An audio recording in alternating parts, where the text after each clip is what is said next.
Assalamualaikum warahmatullahi wabarakatuh. Video kali ini santai-santai sahaja. Anda nak minimize, anda dengar secara podcast pun tak ada masalah lah. Dalam video kali ini saya nak kongsikan dengan anda 4 topik perdebatan yang takkan habis sampai kiamat dalam dunia PC gaming. Bukan dekat Malaysia saja, tapi satu dunia guys. Maybe anda pun ada pendapat anda lepas anda dengar apa yang saya bebel ni. Anda boleh kongsikan pendapat anda dalam ruangan komen di bawah. Tanpa berlengah lagi, anda bersama saya Ashraf Jeffrey dalam channel YouTube Mona Lisa. Kalau anda belum tekan butang subscribe, pastikan anda tekan butang subscribe dan juga butang loceng yang ada dekat tepi dia. Jom!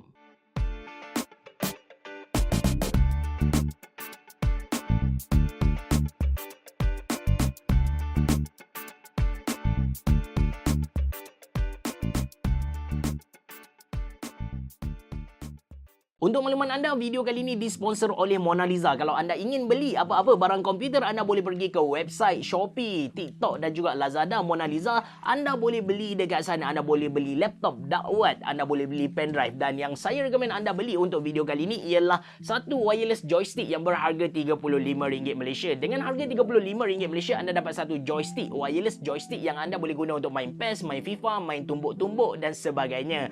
Link beli ada dalam ruangan description box below. Okey, kita pergi kepada topik yang pertama guys, which is topik ini anda pun tahu dia memang diperdebatkan dari dulu sampai sekarang dan saya percaya pada sampai kiamat pun takkan habislah, iaitu antara AMD dan juga Intel, yang mana lagi bagus. Okey, bila kita nak buat perbandingan, sebab kita nak tahu ni yang mana satu lagi bagus kan, kita kena buat perbandingan yang adil. Kita tak boleh ambil Intel Core i3 lepas tu kita bandingkan dengan Ryzen 5, ataupun kita ambil Intel Core i3 yang generasi keempat lepas tu kita bandingkan dengan Ryzen yang latest sekali. Dia tak adil macam tu. Kita kena buat satu perbandingan yang adil. Sebagai contoh, kita letak pada harga. Okey, pada harga RM1,000 Malaysia, latest processor Intel kita dapat apa, latest processor AMD kita dapat apa. Dari situlah kita lagakan dia. Okey, kalau Intel kita dapat dia punya speed berapa, AMD kita dapat speed dia berapa, dan kita akan dapat satu result yang bagus lah. Ataupun satu kaedah lagi bila kita nak buat perbandingan ni ialah kita tengok pada performance tu.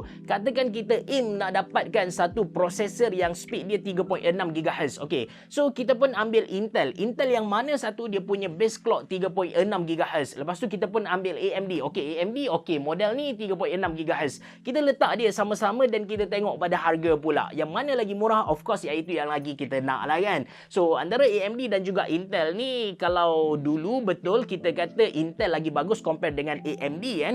Zaman AMD tak ada Ryzen, memang betul, memang AMD punya A10, A8, A4, FX6300 tak boleh nak fight dengan Intel. Walaupun dia punya performance tu mungkin kita nampak macam padu, dia punya core lagi banyak compare dengan Intel, tapi thermal yang dihasilkan dengan power yang dibagi kepada kita, dia punya TDP tu memang kita kata buang ke laut lah. Kawan saya, dia duduk dekat Sarawak ketika tu, dia belajar dekat Universiti Sarawak kan. Dia kata kalau pagi-pagi bila dia nak panaskan bilik dia just turn on je dia punya PC. PC dia pakai FX9 series lah, saya lupa apa, tapi dia just pakai yang tu, dia buat stress test and dia punya bilik panas. Itu level AMD yang dulu. Tapi sekarang dengan keluarnya AMD Ryzen, kita boleh nampak yang competition antara AMD dan juga Intel memang kita kata on par lah. Memang dah CP dah. Anda boleh nampak sendiri yang AMD punya market share pun dia dah naik kalau nak dibandingkan dengan Intel lah. So bila competition antara AMD dan juga Intel ni berlaku, kita kata tanpa agak-agak kan,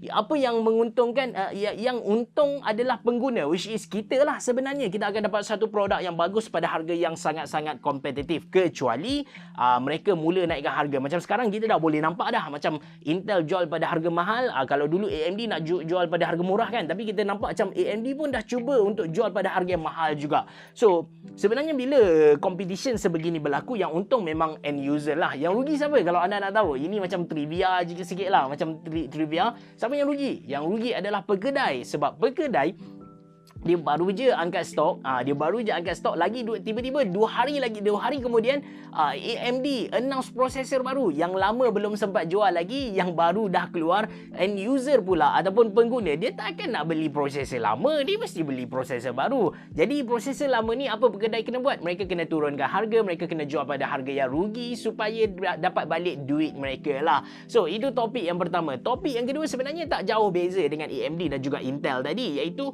graphic card. graphic card antara Nvidia dengan AMD Radeon, yang mana lagi bagus kan? So untuk Nvidia dan juga AMD Radeon ni, saya punya pendapat lah, kalau anda nakkan satu graphic card, kalau anda tak kisah pada harga, okey lah, anda ni anak bangsawan kayangan dan sebagainya, anda tak kisah pada harga, anda nakkan satu graphic card yang performance tu dua-dua padu lah sebenarnya, tapi anda nakkan satu graphic card yang peace of mind, kita kata, yang tenang, yang anda boleh plug and play, guna tanpa ada sebarang masalah, feature dia banyak, boleh record gameplay dengan tak ada masalah, tak drop performance anda go for Nvidia. Nvidia memang tak ada masalah dari segi driver dan sebagainya, jarang gila lah ada masalah. Tapi kalau anda ni cheapskate, anda nakkan satu graphic card yang murah gila, dan anda tak kisah ada masalah, anda pandai nak handle sendiri kalau berlaku masalah driver dan sebagainya, then go for AMD. Ada orang kata AMD dulu je habis cerah ada masalah driver, latest ni dah tak ada. Saya kongsikan pendapat peribadi saya lah, bukan pendapat juga, pengalaman. Saya review banyak graphic card macam RTX 4000 series, banyak gila yang saya dah review. Even AMD punya yang latest punya, saya pun dah review. Yang 7000 semua saya dah review, and based on pengalaman saya tu, saya boleh kata kepada anda AMD still ada bug lagi dekat dia punya software lah. Bila saya main game berlaku black screen, berlaku blue screen, ada notification yang kata display driver problem dan sebagainya. So bagi saya, kalau anda nak beli AMD, anda kena ready dengan benda ni.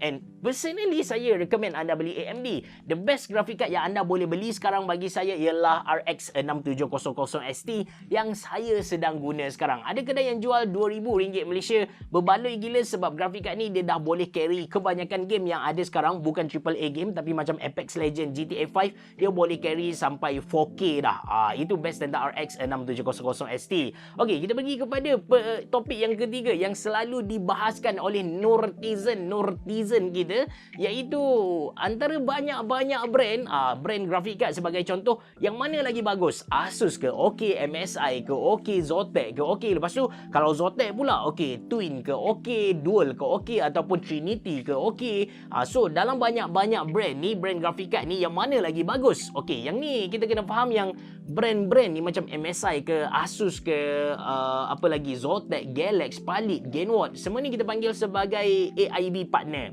So AIB partner ni, dia akan beli chipset dari Nvidia dan juga AMD Radeon. Dia akan beli processor lah. Actually chipset graphic card yang di announce macam RTX 3070 itu adalah processor untuk graphic card kita. So MSI dia akan beli chipset ni, dia akan masuk ke dalam dia punya lab, dia punya research team akan buat kerja, dia akan study processor ni. Kalau kita gabungkan dengan motherboard ni, kita letak RAM dia macam ni, RAM tu memang dah ditetapkan lah biasanya. Lepas tu dia pun letak macam okey, kalau dia tune performance dia naik macam ni, berapakah haba yang akan dikeluarkan. Lepas tu haba ni, kalau kita letak 3 kipas, adakah mampu sejukkan haba ni. Everything berlaku dalam MSI punya lab tu, dan mereka akan keluarkan mereka punya graphic card. Ada gaming edge trio, ada yang biasa punya, ada yang satu kipas sahaja. So bergantung kepada research tadilah. So dari sini kita faham yang setiap brand dia akan keluarkan graphic card yang performance dia berbeza lah. And benda ni dia tak kita kata dia tak malar ataupun dia tak tetap. Mungkin tahun ni Asus punya graphic card padu, dan tahun depan dia tak semestinya Asus padu. Mungkin tahun depan disebabkan okey, Zotac tengok okey tahun ni Asus padu, so Zotac pun kata kali ni aku nak, tahun depan aku nak jadi the top one. So dia pun invest banyak gila dekat dia punya R&D team, dan R&D team dia buat satu graphic card yang lawa, yang padu gila, dan the next year mungkin Zotac punya tahun. Jadi dia tak tetap lah. Kalau tanya saya, the latest one, kalau tanya saya lah, 2015 macam tu Asus dengan MSI top lah. Masa tu ada Asus ROG punya Strix sebelum muncul lagi ketika tu. Lepas tu 2018 kita boleh nampak kebangkitan Zotac lah. Zotac memang padu gila lah ketika tu. Tak silap saya, dia punya bukan maskot lah, dia punya watak ketika tu Mushi, Dota tu yang famous tu kan. Lepas tu sekarang sekarang kalau tanya saya, performance yang paling padu, saya akan go for Colourful. Walaupun Colourful tu saya masukkan bukan Colourful yang murah tu, tapi Colourful iGame punya lah. iGame series bagi saya performance dia padu gila guys. Okay, kita pergi kepada topik yang terakhir, which is sangat-sangat sensitif juga, antara game original dan juga crack. Yang ni memang diperdebatkan dan akan berlaku satu, kita kata, pertempuran yang hangat juga, sebab dia bukan berkait dengan performance semata-mata, tapi dia berkait juga dengan, yalah, kalau kita Islam halal haram, lepas tu dia berkait juga dengan etika, dia berkait juga dengan moral. So dia satu perdebatan yang kita kata gila-gila punya lah. Cuma kalau kita nak rationalizekan balik dari segi topik ini, of course kita kena main game original lah, kita kena support developer nak develop satu-satu game tu. Walaupun Minesweeper dia punya idea, dia punya konsep, dia punya programming di sebalik itu sangat-sangat complicated. Walaupun sekarang mungkin senang kita nak buat Minesweeper, tapi anda kena fikir Minesweeper di-develop beberapa tahun dulu. Sebelum saya lahir lagi ada dah Minesweeper ataupun Pac-Man tu kan, dan juga Pac-Man tu kan. So bukan senang lah, that's why kita kena support developer. Cuma kita kena faham juga yang sebenarnya harga game ni mahal loh. 100 hingga 200 ringgit Malaysia, ada yang sampai 400 ringgit Malaysia. Untuk orang Malaysia, harga 100 hingga 200 tu mahal, sebab gaji basic kita 1,500 ringgit Malaysia. Kalau kita beli satu game, dia dah makan 10% dari gaji kita. Kalau orang luar macam Jepun ke US, tak ada masalah. Macam Jepun buat part time jual dekat 7-Eleven jadi cashier tu pun dah dapat dalam RM5,000 sebulan. Dan game harga sama je. Game biasanya dia ada macam satu standard price satu dunia macam tu. So anda nilai sendiri, katakan RM200 Malaysia dengan RM5,000 gaji dia tadi kan. Orang kata living cost dekat Jepun mahal dan sebagainya. Yang tu sebenarnya kita boleh adjust. Saya sebagai orang yang pernah tinggal dekat Jepun, yang tu kita boleh adjust, and sebenarnya tak adalah mahal seperti yang diperkatakan. So bila kita ambil semua faktor ni, kita tengok balik pada harga game, kita akan dapat rasa lah harga game dekat Malaysia ni sangat mahal. And bagi saya, kita tak boleh nak salahkan sangat orang yang nak main game crack ni.